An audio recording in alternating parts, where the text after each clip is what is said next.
दोस्तों, यह कहानी है भगवान श्री कृष्ण और उनकी प्रिय भक्त कर्माबाई की। वह कर्माबाई जिनकी खिचड़ी खाने के लिए भगवान श्री कृष्ण एक बालक का रूप धरकर दौड़े चले आते थे। दोस्तों, वृंदावन गाथाएं चैनल में आपका स्वागत है। दोस्तों, अगर आप चैनल पर नए हैं तो कृपया करके चैनल को सब्सक्राइब कर दें। दोस्तों, कर्माबाई अपने पिता जीवन राम को कृष्ण भगवान को प्रतिदिन भोग लगाते हुए देखती थी।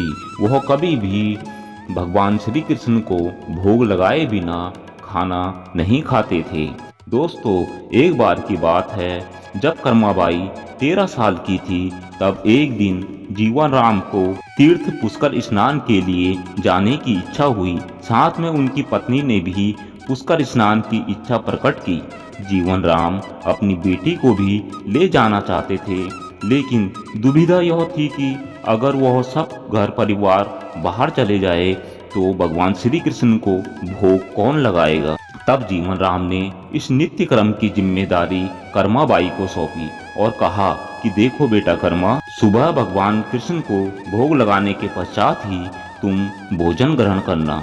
कर्मा ने भी अपने पिता की हाँ में हाँ भर दी। अगले दिन सुबह कर्माबाई ने उठकर सबसे पहले गुड़ और घी डाल के बाजरे की खिचड़ी बनाई और भगवान कृष्ण की मूर्ति के सामने रख दी और बोली, हे प्रभु, मैंने आपका भोजन रख दिया है, आपको जब भूख लगे तब खा लेना, तब तक मैं घर के और काम पूरे कर लेती हूँ। इतना कहकर कर्मा अपने घर और कामों पर जुट गई।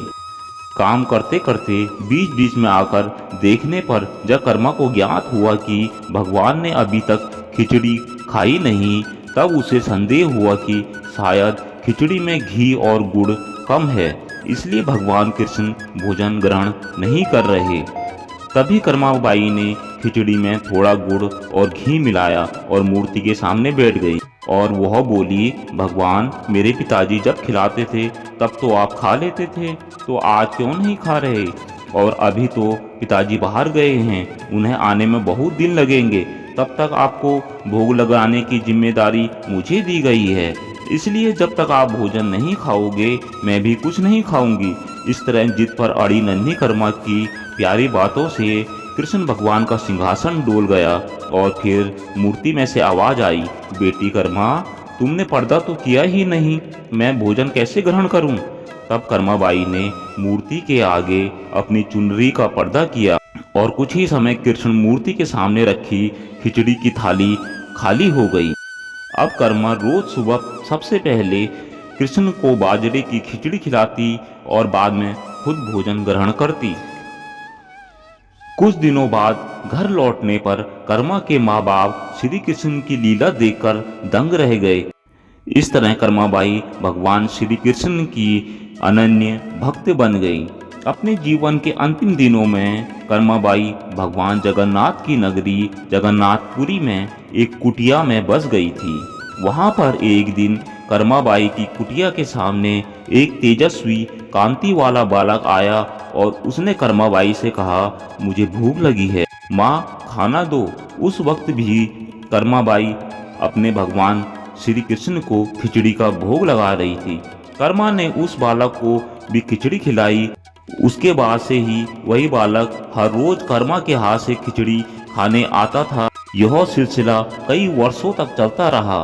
वह बालक कोई और नहीं, स्वयं जगन्नाथ भगवान थे, क्योंकि जिस दिन कर्माबाई का देहांत हो गया उस दिन जगन्नाथ भगवान की मूर्ति की आंखों में आंसू बह रहे थे और उसी रात मंदिर के पुजारी के स्वप्न में जगन्नाथ भगवान आए और अपने दुखी होने का कारण बताया कि उनकी परम भक्त कर्माबाई गोलोक सिधार गई हैं और वह कहते हैं, मैं रोज सुबह उसके हाथ की खिचड़ी खाता था, अब मुझे खिचड़ी कौन खिलाएगा। अगले दिन से ही मंदिर के पुजारियों ने निर्णय लिया, भगवान को रोज बाजरे की खिचड़ी का भोग लगेगा। उस दिन से आज तक जगन्नाथपुरी में भगवान को कर्माबाई खिचड़ी के नाम से ही भोग लगाया जाता है। दोस्तों, अगर आपने अभी तक चैनल सब्सक्राइब नहीं किया तो कृपया करके सब्सक्राइब कर लें, इससे हमारी आने वाली वीडियो आपके पास में जल्द से जल्द पहुंच जाएगी। तब तक के लिए राधे राधे।